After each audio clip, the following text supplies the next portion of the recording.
Hey, I'm going to talk about these pretty lights that have been appearing in the night skies recently. Stay tuned.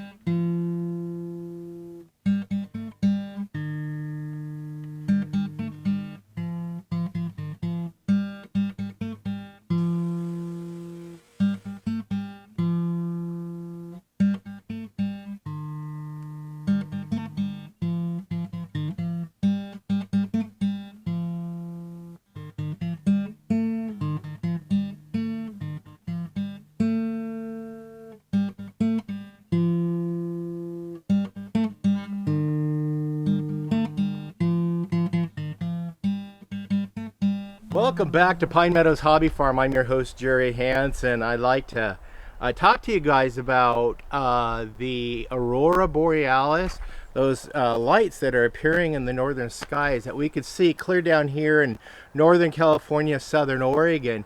And these lights apparently are being seen clear down into the Gulf of Mexico, so that exemplifies a very strong and powerful solar storm or sunspots or solar flares or coronal mass ejection of plasma particles being slammed into the earth, and causing disruptions with Earth's electromagnetic field and some modern conveniences here on Earth, like our satellite communications, navigation systems, communications, high frequency radio disruptions. We're going to have some localized power outage, not a whole lot. But I want to talk a little bit about that because I have a person that is in the know that I've been in conversation with that worked for the power company and knows how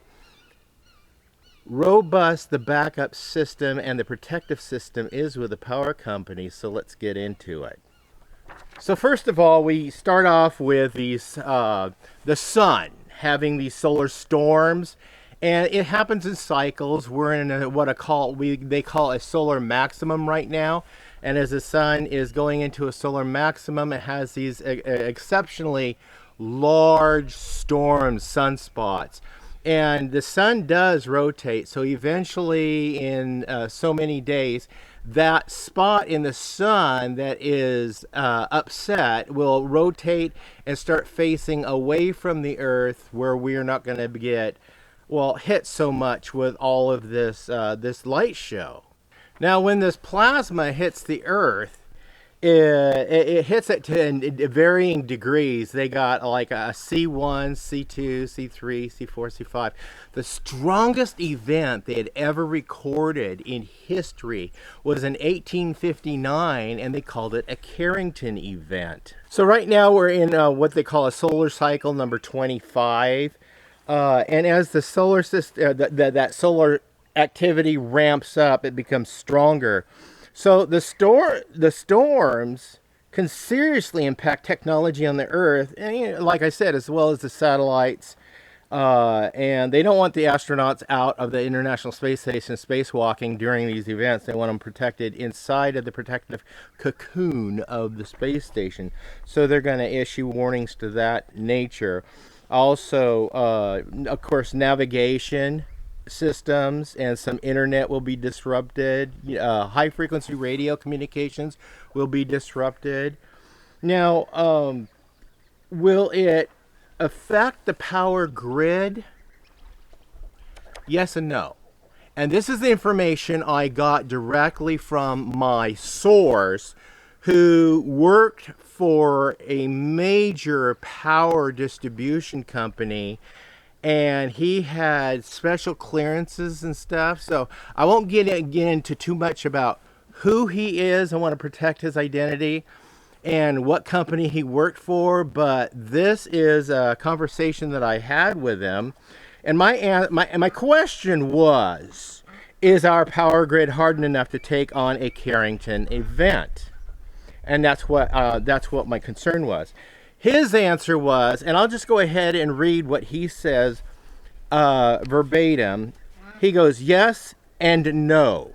The electric grid has older and newer minor magnetic detection systems and surge detection, but if there is a strong pulse, the various systems, both transmission and distribution, will disconnect due to breakers and automated switches, which that disconnect it's good so it won't damage the lines. The grids are smarter now than a decade ago and much more sophisticated, monitored and automatically and manually controlled more than the 1980s when he was in the field. So his guess is more than likely we would temporarily be in the dark with automation shutting down the portions of grid.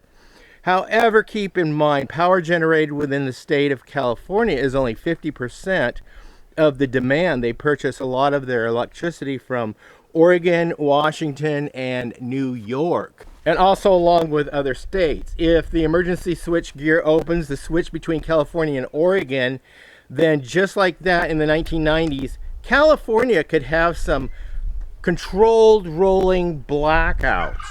The U.S. electric grid is divided into sectors by North American Energy Rehabilitation Corporation, NERC. It's a nonprofit organization based in Atlanta, Georgia, formed in 2006 as the successor to the North American Electrical Reliability Council, which was created in 1968. They are responsible for the reliability and security of the bulk of your power system in North America. They are under oversight of the Federal Energy Regulatory Commission in the U.S. and Canada. So a little bit more about that Carrington event, and which was the strongest ever witnessed in history. On the morning of September 1st, 1859, an amateur British astronomer Richard Carrington ascended into the private observatory attached to his country estate outside of London. After cranking open the dome's shutter to reveal the clear blue sky, he pointed his brass telescope up towards the sun and began to sketch a cluster of enormous dark spots. Suddenly, Carrington spotted what he described as two patches of intensely bright and white light erupting from the sunspots. 5 minutes later, the fireballs vanished, but within hours, their impact would be felt and seen across the globe. Now, the effects of that Carrington event, since it was early on in our advances in technology, we didn't have computers. We barely had power. I mean, power was in its infancy. They were just now inventing it. So they did have telegraph, and here's what's interesting about the telegraph. It said that night telegraph communications around the world began to fail. There were reports of sparks showering from telegraph machines, shocking operators and setting papers ablaze all over the planet. Colorful auroras illuminated the nighttime skies, glowing so brightly that birds began to chirp and laborers started their daily chores believing the sun had just begun to rise. And then there was some who surely thought the end of the world was at hand. But Carrington's observation, he likened it, it was so profound when he tried to describe it. It was so bizarre as he was witnessing it, just so bizarre. So they likened Carrington's event to 10 billion atomic bombs. Yeah, that's pretty strong. So can we experience another Carrington event? Oh yeah. If the sun can do it once, why not do it again? And if that's all it did in 1859 was put on a pretty light show and cause some fires across the world because of the telegraph lines. But tonight I'm going to set my cameras up on the roof of my storage shed so I can get a good clear picture and set some videos of tonight's show. This is the second night in a row that we get a chance to witness it. Last night I slept through it. I got up, went out, looked, saw a pink sky, couldn't see any of the other stuff because I don't have very much of a clear view. But on the roof of my shed, I'm going to get a clearer view. I already climbed up there earlier today and checked out my vantage point. Yep, I'm going to get a clear view. So later on in this video, I'm going to share with you guys what I found. So as the sun is setting, I'm gonna go ahead and turn my camera on and leave it. We're on the roof of my storage shed. You can see my house in the foreground, and we're just gonna watch the northern lights from here, and let's see what happens as the sun sets, the sky gets dark, and the lights appear. Yeah.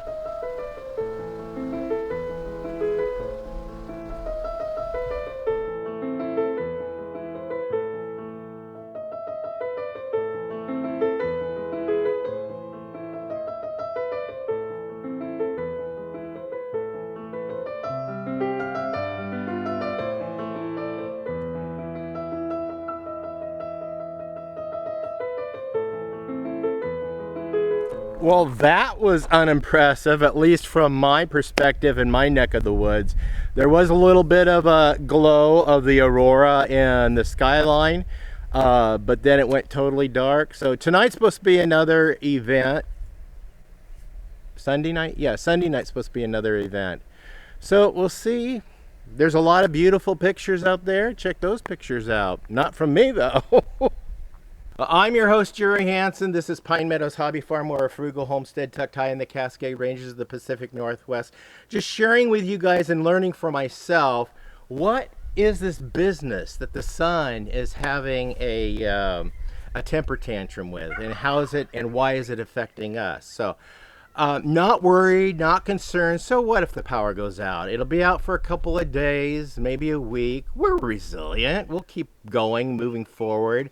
I mean, there's been areas with power outages for a month at a time. So, and look at where they are today. So don't panic. Really, don't panic. And we're in the summer months here in the Northern Hemisphere. So if the power goes down, you just need to get a fan because it's getting hot out. Be safe, be kind. We'll see you guys in my next adventure. Bye-bye now.